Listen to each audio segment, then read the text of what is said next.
सदियों से ना एक बात लगभग हर जगह बिल्कुल निर्विवाद सत्य मानी गई है कि ब्रह्मांड में कुल 33 करोड़ देवी देवता हैं।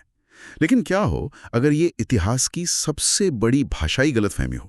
और आज के इस गहन अध्ययन में ना हम इसी गलतफहमी की परतें खोलने जा रहे हैं। एक ऐसा विषय जो इस अंधविश्वास को जड़ से उखाड़ फेंकता है। हम बात कर रहे हैं गायत्री चैतन्यों की। बिल्कुल, जिसका बहुत ही सूक्ष्म और तार्किक विश्लेषण अनीता अरविंद सराफ द्वारा प्रस्तुत किया गया है।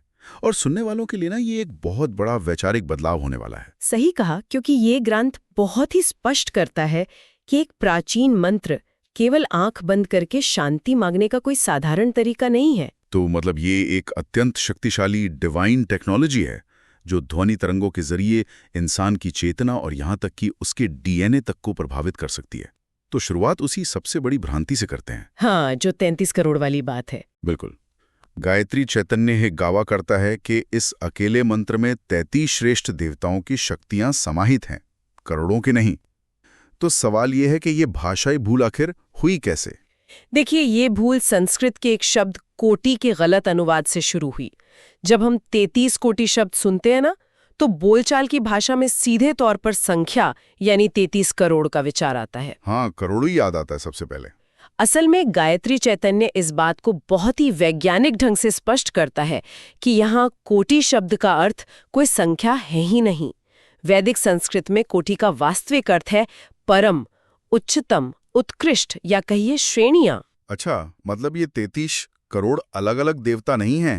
बिल्कुल नहीं, बल्कि ये 33 सबसे श्रेष्ठ देव शक्तियों या श्रेणियों की बात हो रही है जो इस पूरे ब्रह्मांड को एक सटीक नियम के तहत संचालित करती हैं। या श्रेणियों पर आधा है।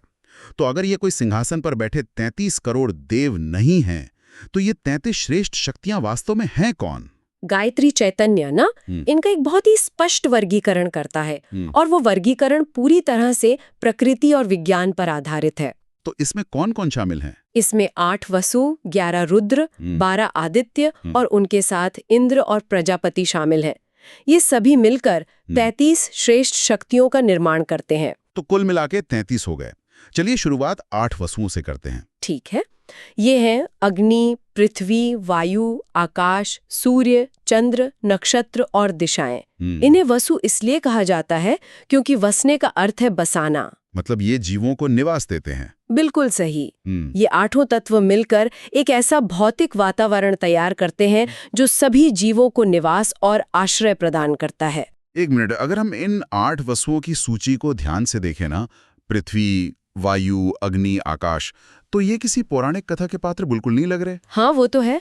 भौतिक विज्ञान के नजरिए से देखने पर तो ये सीधे तौर पर गुरुत्वाकर्षण, थर्मोडायनामिक्स और इलेक्ट्रोमैग्नेटिज्म जैसे प्रकृति के मूलभूत नियम लग रहे हैं, फंडामेंटल लॉज ऑफ नेचर, जो एक ग्रह को रहने योग्य बनाते हैं। ये निष्कर्ष एकदम सटीक है। गायत्री चैतन्य भी इन्हें भौतिक ब्रह्मांड के आधार स्तंभ के रूप में ही प्रस्तुत करता है। और अगर 8 वसु भौतिक वातावरण बनाते हैं, तो इस वातावरण में जीवन कैसे पनपता है? यहीं पर 11 रुद्रों की भूमिका आती होगी। बिल्कुल, यहीं 11 रुद्र आते हैं। लेकिन आमतौर पर ना रुद्र शब्द सुनते ही विनाश, क्रोध या प्रलय का विचार आता है। क्या जीवन पनपने की प्रक्रिया में क्रोध का कोई स्थान है? यहीं पर गायत्री चैतन्य हमारी आम धारणाओं को चुनौती देता है। रुद्र का अर्थ यहाँ क्रोध से नहीं है। ग्रंथ के अनुसार 11 रुद्र हमारे शरीर के भीतर की जैविक शक्तियां हैं। अच्छा, मतलब 10 प्राण और जीवात्मा। हाँ, 10 प्राण जिनमें 5 मुख्य प्राण और 5 उप प्राण शामिल हैं और 11वीं है जीवात्मा। इन्हें रुद्र कहने के पीछे का विज्ञान और दर्शन बहुत ही गहरा है। वो कैसे? जब मृत्यु के समय ये प्राण और जीवात्मा शरीर रूपी ढांचे को छोड़कर बाहर निकलते हैं ना, तो पीछे रह गए सगे संबंधियों को रुदन होता है, वो रोते हैं। ओहो, तो रुदन का कारण बनने की वजह से इन्हें रुद्र कहा गया है? बिल्कुल, इसी वजह से इन आंतरिक बायोलॉजिकल शक्तियों को रुद्र कहा गया है। ये क्रोध से नहीं, बल्कि सेल्यूलर प्रक्रियाओं के रुकने और वियोग से जुड़ा है। यानी वसु हमारा बाह्य भौतिक विज्ञान है और रुद्र हमारी आंतरिक जीव विज्ञान या बायोलॉजी है। ये तो बहुत तार्किक रूप से जुड़ रहा है। तो फिर 12 आदित्य इस पहेली में कहाँ फिट बैठते हैं? क्या उनका संबंध समय या कालचक्र से है? एकदम सही पकड़ा। ठीक इसी बिंदु पर गायत्री चैतन्य समय के आयाम को शामिल करता है। 12 आदित्य वास्तव में साल के 12 महीने हैं। अच्छा, आदित्य का मूल अर्थ क्या होता है? आदित्य का मूल अर्थ है ग्रहण करने वाला। ये 12 महीने एक बिना रुके चलने वाले चक्र की तरह निरंतर आगे बढ़ते हुए हर एक जीव की आयु को धीरे धीरे ग्रहण करते हैं। मतलब हर गुजरते दिन और महीने के साथ हमारी भौतिक आयु कम होती जाती है। बिल्कुल, इसे ही आदित्यों का कार्य बताया गया है। और इन 30 शक्तियों के साथ इंद्र, जो ब्रह्मांडीय ऊर्जा के प्रवाह का प्रतीक है, और प्रजापति, जो सृजन की शक्ति है, मिलकर ये 33 ब्रह्मांडीय शक्तियों का पूरा तंत्र बनाते हैं। इस पूरे विवरण को सुनकर तो ऐसा लग रहा है कि ये मंत्र कोई धार्मिक श्लोक नहीं है, बल्कि स्पेस, टाइम और बायोलॉजिकल ऊर्जा का एक वैज्ञानिक ब्लूप्रिंट है। असल में यही सच्चाई है। लेकिन यहाँ एक बहुत बड़ा सवाल उठता है। अगर ये ब्रह्मांड का ब्लूप्रिंट है, तो एक इंसान इसका उपयोग कैसे कर सकता है? मतलब केवल कुछ शब्दों को दोहराने से प्रकृति के ये मूलभूत नियम हमारे भीतर कैसे सक्रिय हो सकते हैं? इसका उत्तर न ध्वनि विज्ञान में छिपा है। गायत्री चैतन्य इस मंत्र को आदि शक्ति का निर्गुण अवतार कहता है।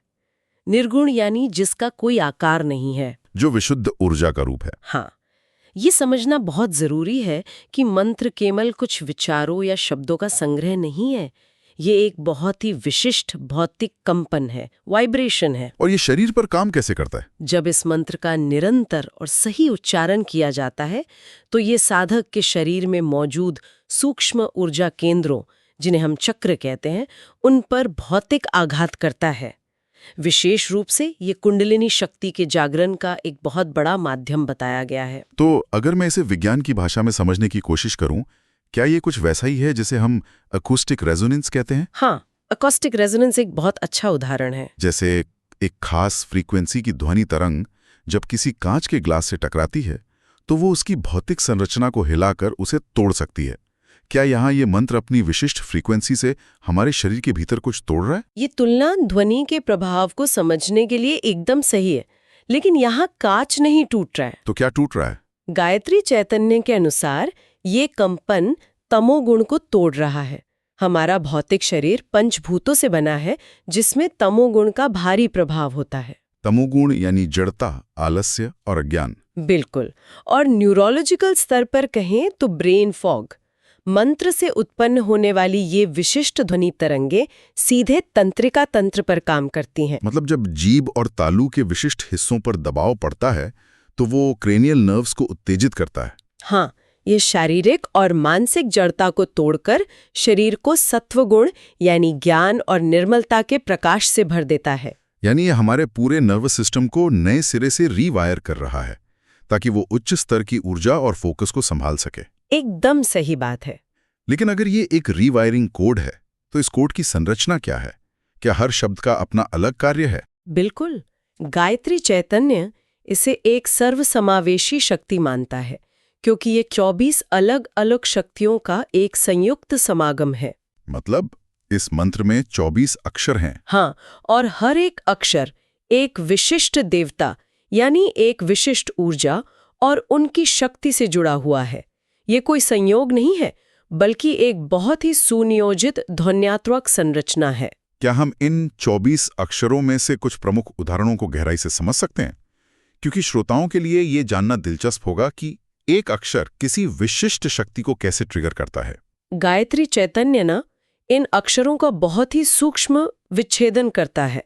उदाहरण के लिए मंत्र का अक्षर तत् भगवान गणेश से जुड़ा है, जो सफलता की शक्ति प्रदान करता है। और रे अक्षर? इसी तरह रे अक्षर महालक्ष्मी का प्रतिनिधित्व करता है और धन शक्ति को जागृत करता है। यहां मुझे थोड़ा वैज्ञानिक दृष्टिकोण से पूछना होगा। सफलता या धन कोई ऐसी चीज तो है नहीं जो हवा से अचानक प्रकट हो जाए? बिल्कुल नहीं, ये कोई जादू नहीं है। तो क्या गायत्री चैतन्य ये समझाता है कि तत् या रे की ध्वनि किस मैकेनिज्म के जरिए व्यक्ति को सफल या धनवान बनाती है? ये बहुत ही तार्किक प्रश्न है।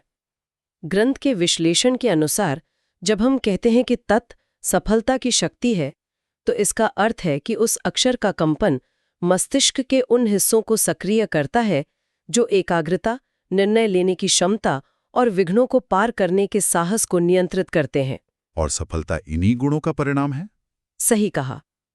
इसी तरह रे अक्षर का कंपन व्यक्ति के भीतर एक ऐसी स्थिरता और संसाधनशीलता पैदा करता है जो उसे सही आर्थिक निर्णय लेने में मदद करती है। मतलब धन सृजन के अवसरों को पहचानने में सक्षम बनाती है। हाँ, ऊर्जा भीतर बदलती है और परिणाम बाहर भौतिक दुनिया में दिखाई देता है। ये तो सच में किसी आध्यात्मिक स्विच बोर्ड की तरह लगता है।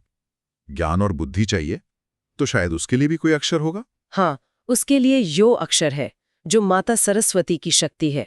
इसका कंपन सीधे बुद्धि को कुशाग्र करता है और सीखने की क्षमता बढ़ाता है। और जीवन में जो कई बार नकारात्मकता या बाहरी बुराई का सामना करना पड़ता है, उसके लिए तू अक्षर है। ये माता दुर्गा की दमन शक्ति है, जो दुष्ट प्रवृत्तियों को नष्ट करने की मानसिक दृढ़ता देती है। और आधुनिक जीवन में जहां हर पल ध्यान भटकता है, वहां अनुशासन बनाए रखने के लिए क्या है? वहां म अक्षर काम आता है, जो भगवान राम की मर्यादा शक्ति का संचार करता है। ये बात सुनने वालों के लिए बहुत प्रासंगिक है। आज की तनाव भरी जिंदगी में जहां हमारा फोकस हर पल स्क्रीन पर भटकता है, ये मंत्र एक दैनिक जीवन के टूल किट की तरह काम कर सकता है। बिल्कुल, आपके पास अनुशासन, ज्ञान, साहस और फोकस का स्विच एक ही जगह मौजूद है।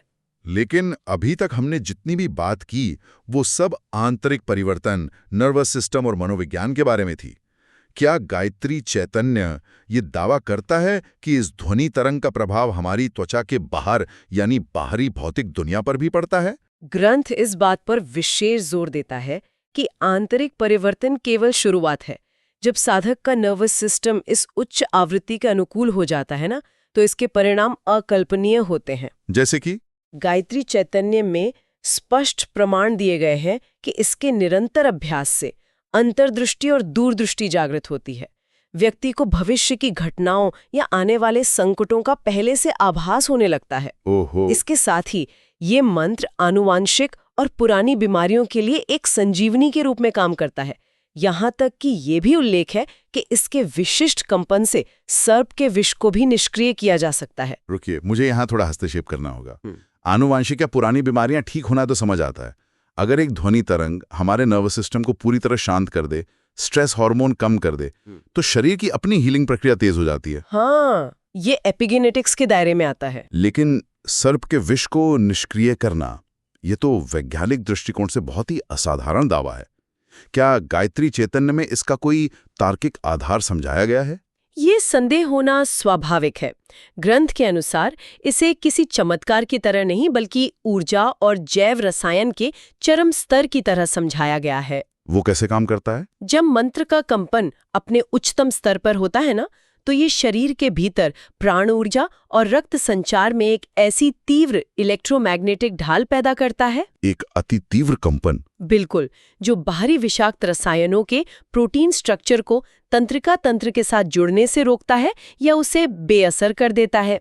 ये शरीर की रक्षा प्रणाली का वो उच्चतम स्तर है जिसे आमतौर पर सुप्त रखा जाता है। और ये नकारात्मक ऊर्जा से भी बचाता होगा? हाँ, ये कंपन साधक के चारों ओर एक ऐसा ऊर्जा क्षेत्र बना देता है जो नकारात्मक शक्तियों को भीतर प्रवेश नहीं करने देता। अगर ये ध्वनि तकनीक इतनी ही शक्तिशाली है कि ये विष के रासायनिक प्रभाव को रोक सकती है, फोकस बढ़ा सकती है और भौतिक वास्तविकता को बदल सकती है, तो एक बहुत ही बुनियादी सवाल उठता है। वो क्या?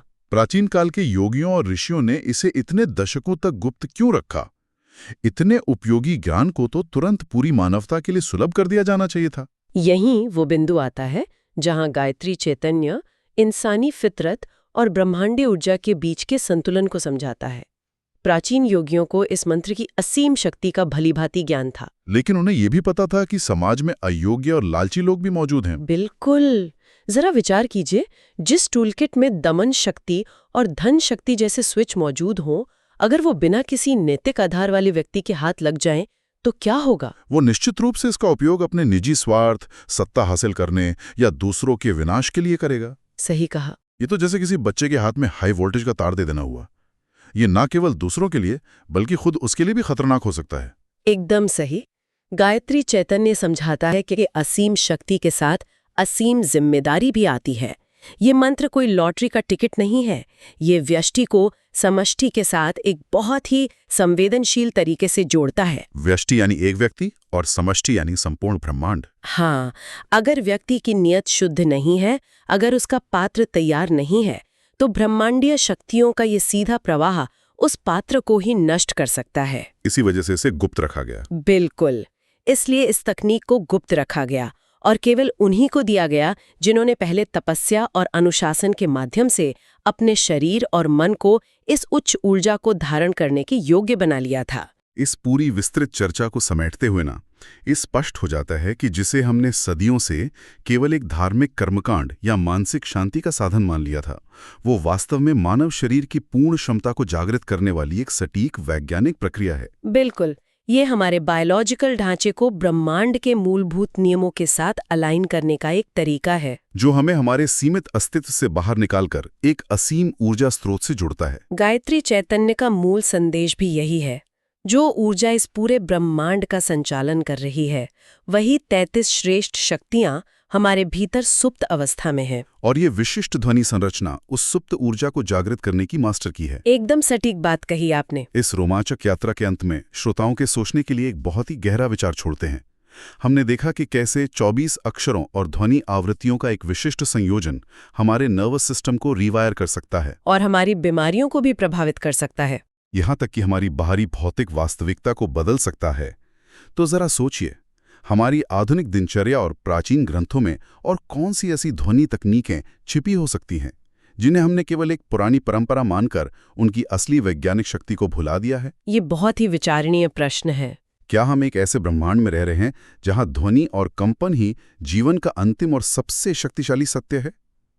इस विचार पर मंथन जरूर कीजिएगा।